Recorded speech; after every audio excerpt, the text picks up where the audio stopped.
A disturbing trend for America's law enforcement officers. According to the Fraternal Order of Police, 66 officers have been shot in 50 separate ambush attacks since the beginning of 2025. Nicole Skanga traveled to Fargo, North Dakota, a community that lost an officer to a targeted attack in 2023. A warning, some of the images are disturbing.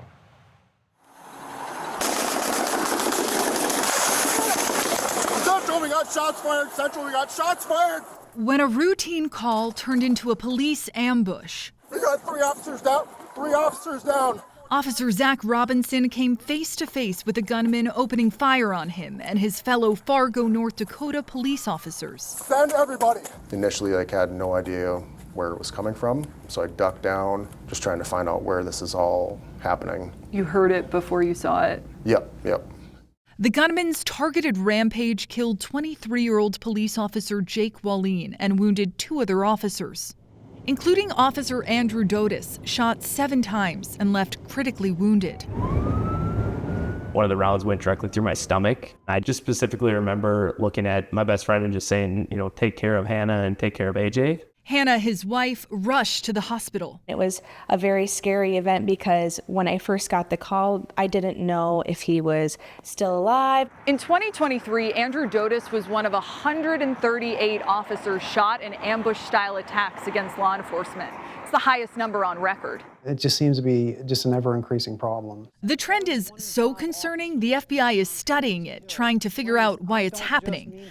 And operations specialist Kevin Harris teaches an officer safety training course on it. A lot of lives are changed when these assaults happened.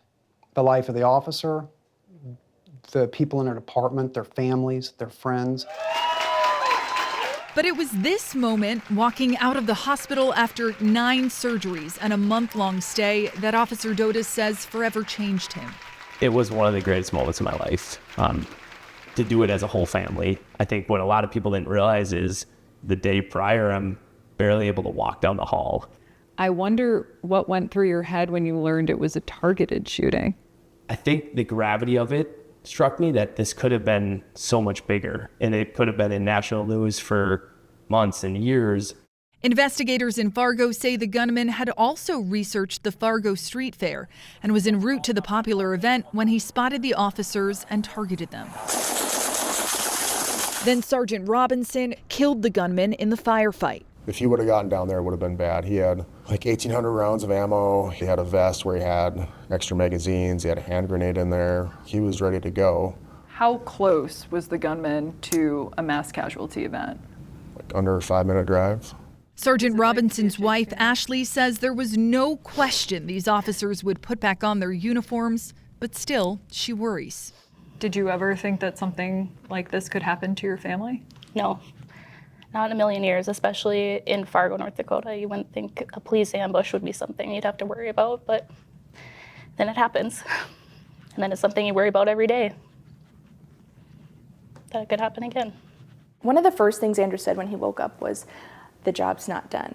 I don't feel done." But doctors told Andrew and Hannah Dotis that they might be done having children. Doctors had said with such bodily trauma that oftentimes infertility is a byproduct of trauma. Then a miracle happened.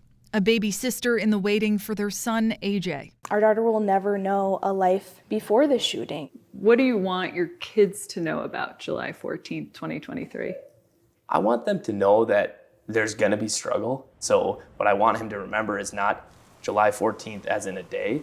What I want him to remember is July 14th as in a 3-year stretch of perseverance and saying, this incident happened, but I'm going to come back and I'm going to be better from this incident. I'm going to find good and bad. A lesson for the next generation. For CBS Saturday Morning, I'm Nicole Skanga in Fargo, North Dakota.